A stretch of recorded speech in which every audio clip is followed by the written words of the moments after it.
Learned অ্যাডভোকেটদের জন্য একটা সুখবর যে Haryana and Punjab high court bar association notice করেছেন এসএসপি সাহেবকে যে কোনো ওকিলকে লার্নেড অ্যাডভোকেটকে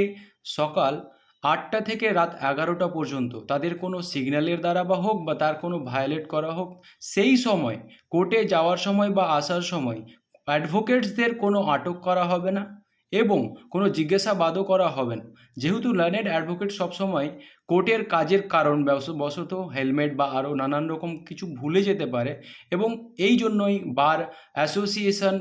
এসএসপি সাহেবকে নোটিশ করেছেন যে কোনো অ্যাডভোকেটস বা বার অ্যাসোসিয়েশন মেম্বার্সদের যেন সিগনালে বা কোনো জায়গায় বাইক নিয়ে বা কোনো চার চাকা নিয়ে তাদেরকে যেন আটক না করা হয়। এবং এটা আমাদের জন্য খুব ভালো ব্যাপার এবং তার